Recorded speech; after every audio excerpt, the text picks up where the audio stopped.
Assalamualaikum warahmatullahi wabarakatuh. Bagaimana kabarnya teman-teman semuanya? Semoga kita semua dalam keadaan sehat walafiat.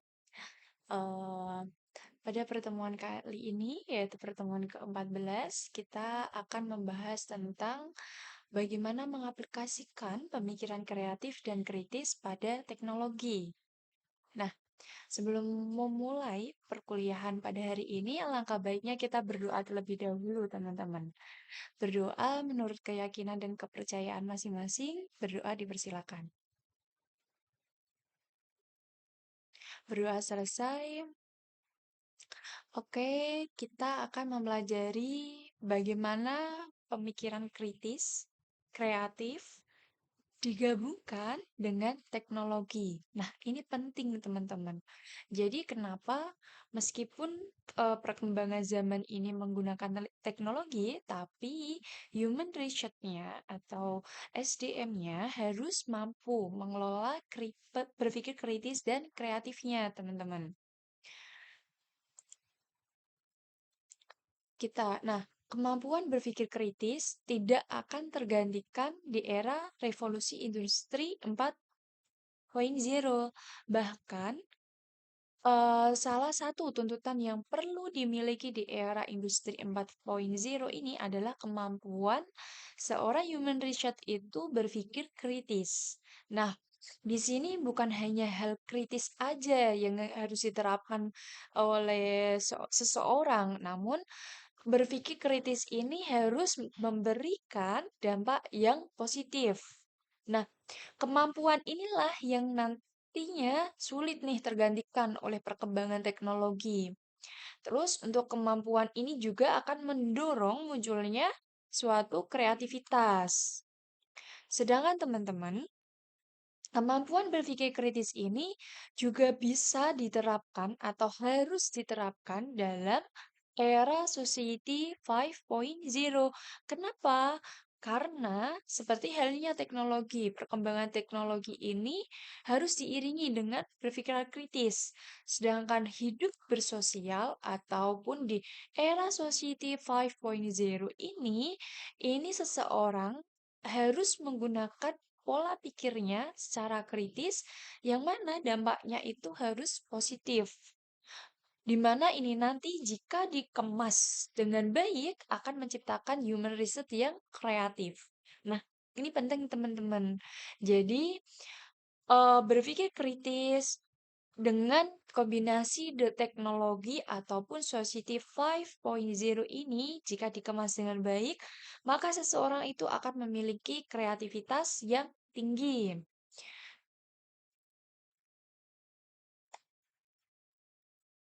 Terus, menciptakan seseorang tadi yang kreatif tentunya akan menciptakan sebuah inovasi.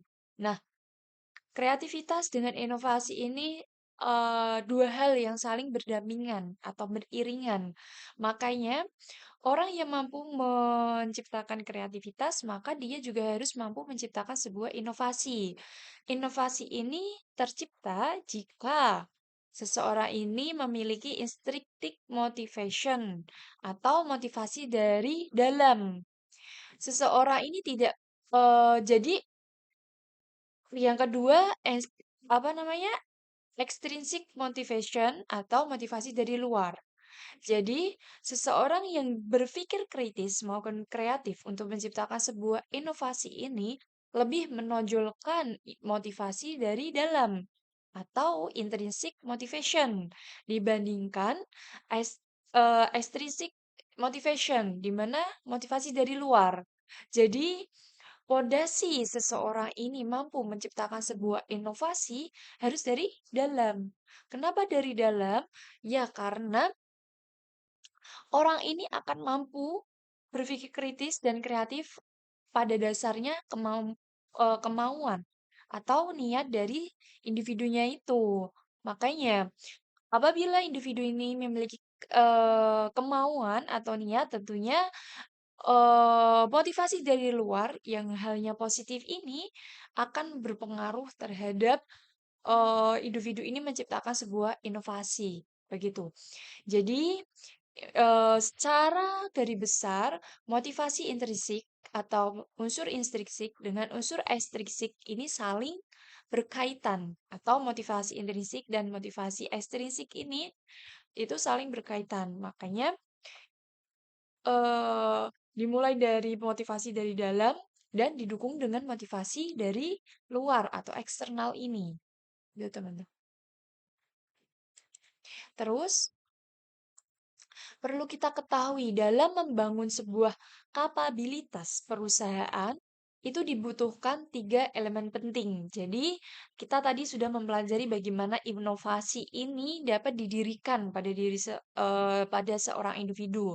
Setelah itu, individu ini sudah nih memiliki sebuah inovasi, maka perlunya membangun kapabilitas perusahaan yang mana membutuhkan tiga elemen yang penting dari human research perusahaan tersebut. Apa itu? Pertama, employer mindset. Jadi, ini mengenai mindset atau pola pikir seperti apa yang diperlukan sesuai dengan tipe organisasi yang akan dibangun. Jadi, employer mindset ini perusahaan harus membangun kapabilitas dari mindset karyawan, di mana pola pikir ini dibentuk dengan tipe-tipe perusahaan yang akan nantinya dibangun. Terus yang kedua, employer kompetensi. Terkait kompetensi seperti apa yang perlu dibangun untuk dapat memiliki daya saing.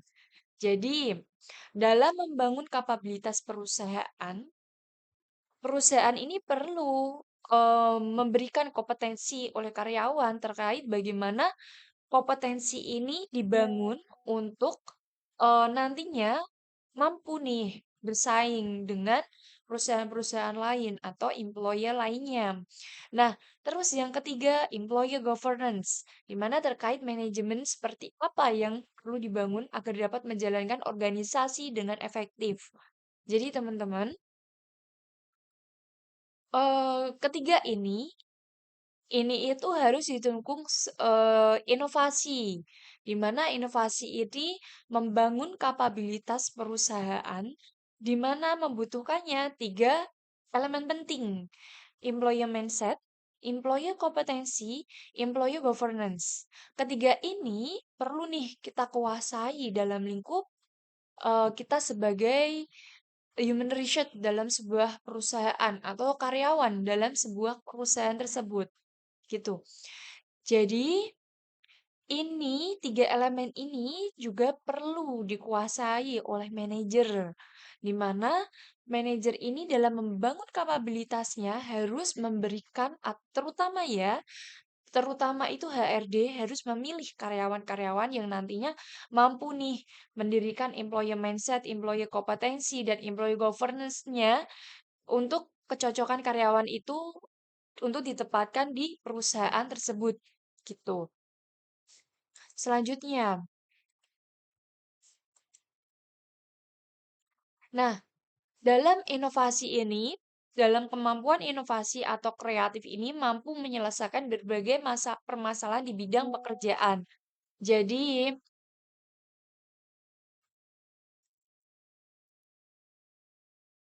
jadi kemampuan inovatif ini menjadi problem solver, di mana yang harus dilakukan membekali karyawan agar berkarakter. Jadi dapat disimpulkan bahwa adanya inovasi ini harus membekali karyawan agar berkarakter. Makanya untuk memiliki kemampuan inovatif dalam memecahkan berbagai masalah, kita membutuhkan problem solving ini sebuah inovasi, di mana nanti membekali karyawan agar berkarakter. Bagaimana itu berkarakter? Nah, tentunya berkarakter tadi. Tiga elemen penting tadi. Apa itu? eh Employer mindset, employer kompetensi, dan employer governance. Nah, ketiga ini penting, makanya perlu diingat-ingat. Oke?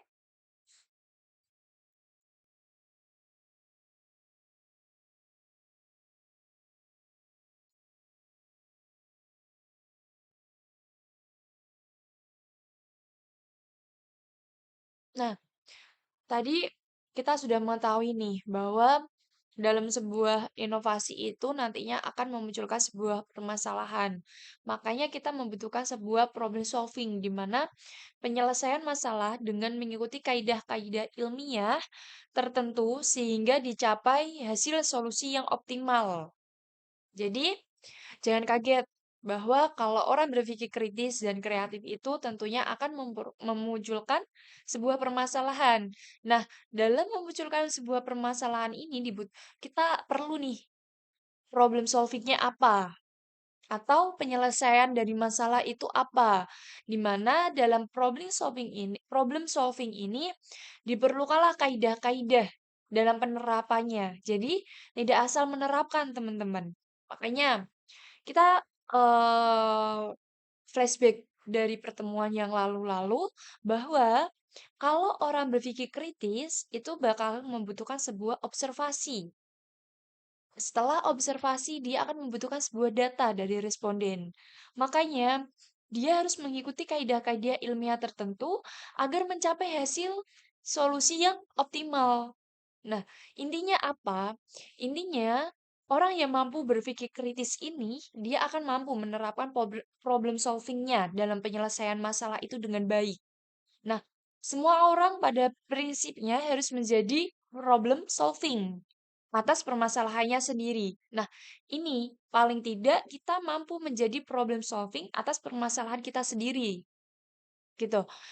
Atau halnya kita dalam berbisnis atau kita seorang manajer, ya. Kita mulailah dalam berbisnis. Berbisnis itu dalam halnya kita melangkah satu langkah saja, kita tentunya akan apa namanya?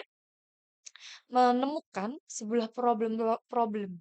Entah itu saat kita menerapkannya, ternyata persaingan kita ketat, ternyata pasar tidak mampu menerima produk kita, ternyata kita belum mampu mengelola keuangan dengan baik. Nah, itu sebuah problem yang biasanya terjadi dalam sebuah bisnis, teman-teman. Itu bagaimana kita mampu memiliki problem solving yang kuat agar menyelesaikan permasalahan ini. Nah, itu perlu nih kita sebagai seorang pembisnis atau seorang entrepreneur ini perlu kita menganalisis, kita berpikir kritis, walaupun pada halnya kadang berpikir kritis ini dapat menurunkan pacing kita dalam berbisnis. Gimana itu maksudnya? Dalam berbisnis itu nggak boleh banyak berpikir untuk bertindak. Nah, dalam berpikir kritis ini kita harus mampu mengelolanya, mengemasnya dengan baik. Jadi, kita harus segera mungkin melakukan tindakan namun kita perlu berpikir kritis atas tindakan kita. Nah, ini yang perlu kita garis bawahi, teman-teman. Terus, bagaimana kalau tidak mampu atau tidak mau? Nah, yang akan terjadi dalam seleksi alam, siapa yang lemah dia akan kalah tentunya. Kenapa itu? Ya, jadi kita yang tidak mau melangkah, itu tentunya kita akan kalah dengan pesaing kita. Atau kita tidak punya inovasi dalam produk kita, atau kita tidak mengeluarkan sebuah produk yang disukai konsumen, ya kita akan kalah dengan pesaing kita. Atau enggak? Ternyata cita rasa dari produk kita ini kurang nih. Atau kita memberikan porsi yang lebih sedikit. Nah, kita ya kalah akan hal itu. Dalam seleksi alamnya kita akan kalah dengan pesaing kita yang mampu menawarkan produknya dengan rasa yang lebih enak dengan porsi yang lebih besar. Nah, bagi yang kalah ini mereka akan tersingkirkan dari arena perjuangan hidup karena selalu bersikap apatis, masa bodoh, semaunya, malas, bebal, atau ceroboh. Nah, ini nggak boleh. Jadi, dalam kita berpikir kritis dan kreatif untuk menerapkan sebuah nantinya menuju teknologi, kita harus mampu nih, apa namanya, mengikuti perkembangan zamannya teknologi itu apa, gitu. Jadi, orang yang tidak mengikuti perkembangan zaman, apalagi kita ini masih di era revolusi 4.0, yang mana nantinya akan memasuki society 5.0, ini kita nggak boleh nih tertinggal atau lemah dalam hal ini fintech atau hal teknologi lainnya digitalisasi. Maka apabila kita tertinggal satu langkah, maka ya kita akan tersingkirkan dari pesaing kita yang notabene dia akan menggunakan digitalisasi yang kuat dalam entrepreneur-nya. Nah, bagi yang menang atau dia yang mau berusaha menggunakan teknologi itu, dia akan memegang peranan penting di area perjuangan bisnisnya, yang mana dia akan berpikir kritis, dinamis, rajin belajar tentang apapun juga, teliti dan juga yang nantinya akan sukses.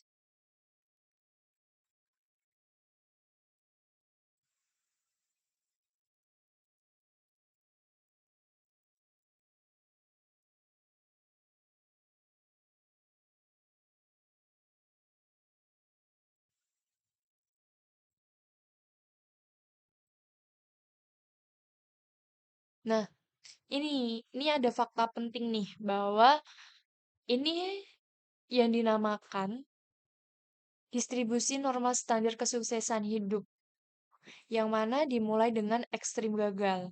Gagal, kurang sukses, biasa saja, sukses, sangat sukses, ekstrim sukses. Kenapa diagramnya begini? Karena ini menunjukkan bahwa notabene orang yang biasa saja itu lebih banyak dibandingkan orang yang sukses. Makanya diperlukanlah ini orang-orang yang sukses agar grafiknya juga naik gitu. Ini gambaran gambaran tentang distribusi standar kesuksesan hidup ya teman-teman.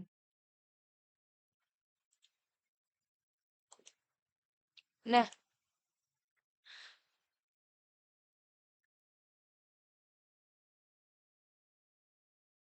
dapat kita ketahui atau dapat kita lihat bahwa ini merupakan perkembangan dari zaman ke zaman nih, adanya teknologi di mana orang yang berpikir kritis dan kreatif dengan bantuan teknologi dia akan menciptakan sebuah inovasi-inovasi baru yang mana dapat bermanfaat untuk masyarakat. Contoh sederhananya sepeda, yang mana mungkin kalau dalam hal ini harusnya kita tambahkan, sekarang ini ada sepeda listrik.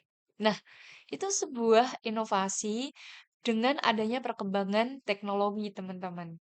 Dimulai dari ini, bisa kita lihat dari bentuk sepeda yang bermacam-macam. Ada perbaruan yang terakhir ini nantinya adalah sepeda listrik. Bahkan sepeda motor itu sebuah inovasi yang lebih canggihnya ya. Apalagi ada mobil. Nah, itu lebih inovasi yang lebih canggih yang dapat memuat beberapa orang di dalamnya. Nah, ini perlu kita ketahui bahwa itu contoh-contoh sederhana sebuah inovasi di industri dengan adanya perkembangan zaman, tentunya dibantu teknologi. Nah, contoh inovasi ini tentunya membutuhkan sebuah pemikiran kreatif dan kritis, teman-teman. Perlu kita ketahui nih, contoh sederhananya ini. Nah, ini mungkin nantinya bakal keluar dengan di di UAS. Jadi, bagaimana kamu memberikan contoh sebuah inovasi yang saat ini, di mana yang zaman dahulu masih menggunakan hal-hal yang tradisional, sekarang ini udah menggunakan modern. Mungkin nanti bisa nih kita seperti itu nanti UASnya, teman-teman. Perlu kita ingat.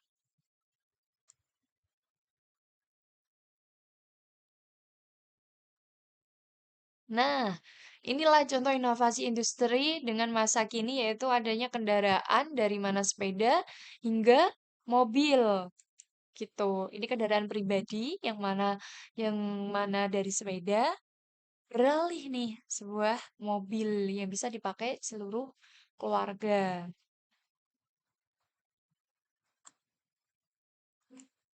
Ini contoh lain. Metode evaluasi mengingat pada prinsip berpikir kritis. Setiap masalah yang telah diselesaikan akan selalu bisa diselesaikan dengan cara yang lebih baik.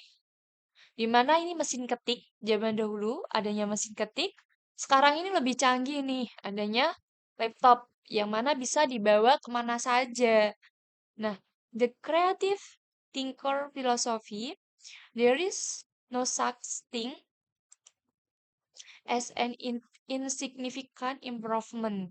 Nah, Di sini teman-teman, kita perlu ketahui bahwa ternyata hal yang kita gunakan saat ini itu ada loh perkembangan dari zaman ke zaman. Contohnya kayak gini, pembelajaran kita. Hal simpelnya ya, teman-teman. Dulu pembelajaran mayoritas nih tatap muka antara dosen dengan mahasiswa. Sekarang kita bisa dilaksanakan secara fleksibel, di mana kita bisa menggunakan Zoom meeting, kita bisa menggunakan live streaming dari YouTube, di mana kita bisa mempelajarinya di mana saja dan kapan saja. Nah, itu hal-hal yang kita hal-hal penemu atau hal-hal di mana itu mengikuti perkembangan zaman dan diikuti dengan pola pikiran yang kreatif, teman-teman. Jadi, kemasan pembelajaran seperti ini harus benar-benar kalian kuasai agar mampu menerapkan atau menyalurkan pikiran kalian berpikir kritis gitu.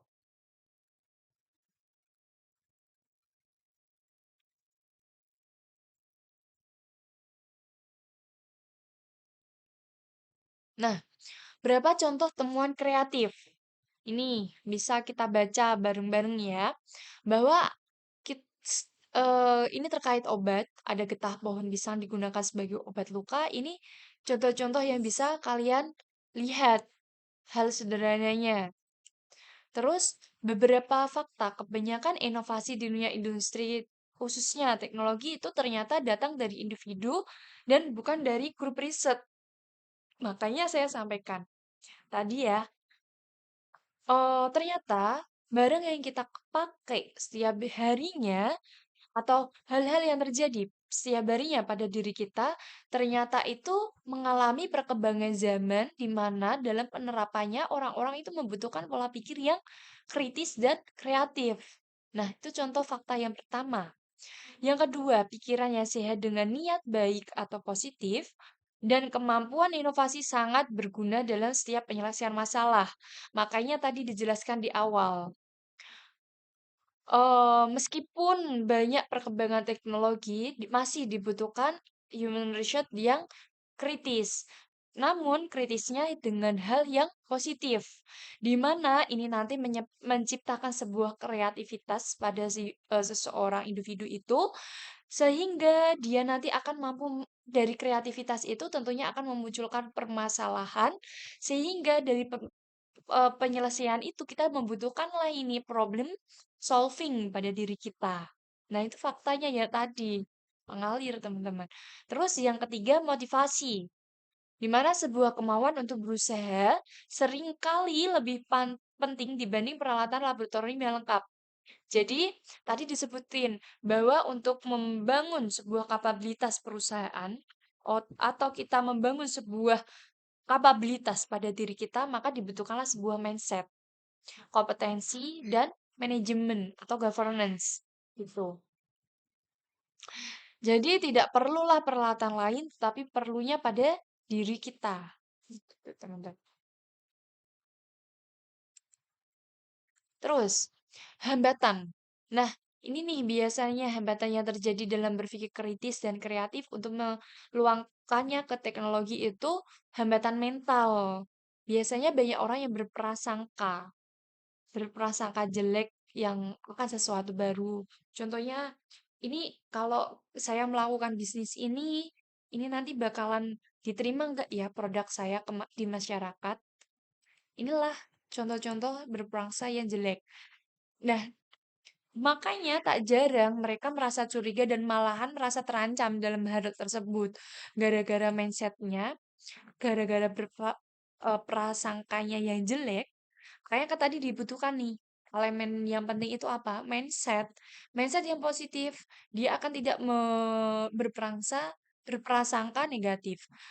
Kenapa? Karena kalau orang yang berprasangka negatif ini, tentunya penyebabnya persepsi yang timbul dari keadaan yang selama ini yang telah ada dan empat tentunya akan buyar gitu teman-teman. Jadilah berprasangka yang baik. Terus yang kedua, fiksasi fungsional. Seringkali kita melihat fungsi benda atau objek hanya dari namanya saja, bukan fungsinya. Misalnya ini tongkat pel. Terus contoh lain yaitu dalam menggoreng ini. Itu contoh sederhananya ya teman-teman. Nah ini di mana ini termasuk perkembangan zaman bahwa seseorang itu berpikir kritis dan kreatif. Di mana dulu itu eh mobil pick up itu hanya untuk mengirim barang-barang. Sedangkan sekarang ini mobil pick up itu bisa untuk berjualan atau untuk toko berjalan, teman-teman. Bisa biasanya kita lihat-lihat sebagai toko untuk makanan, minuman, bahkan kopi kayak kopi shop gitu, tapi dalam konsep toko berjalan, teman-teman. Nah, itu konsep, konsep sederhana, di mana itu membutuhkan sebuah kreativitas gitu. Itu tentunya tentunya apa namanya, itu terlaksana karena adanya kreativitas dari individu tersebut. Makanya penting nih kreativitas itu.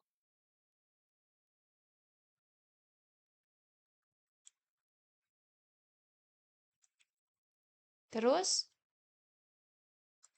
sudah teman-teman. Nah, dari sini kalau ada pertanyaan bisa nanti ditanyakan di em, di Siakat atau bisa langsung melalui grup WhatsApp, teman-teman. Jadi perlu kita ketahui bahwa kesimpulannya mengimplementasikan pemikiran kreatif dan kritis pada teknologi itu sangat penting.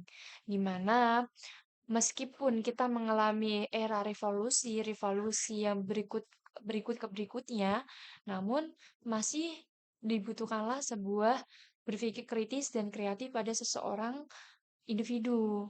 Kenapa? Karena masih membutuhkan sebuah inovasi untuk berjalannya sebuah teknologi itu, teman-teman. Jadi kesimpulannya, ini penting, kita harus perlu nih membangun teknologi itu agar kita perlu membangun pola pikir yang kritis dan kreatif agar kita mampu menciptakan sebuah teknologi yang mampu bermanfaat untuk masyarakat dengan luas gitu.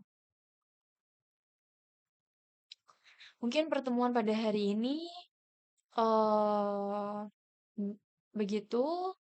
Apabila nanti ada pertanyaan, bisa kita sampaikan melalui siakat atau grup WhatsApp.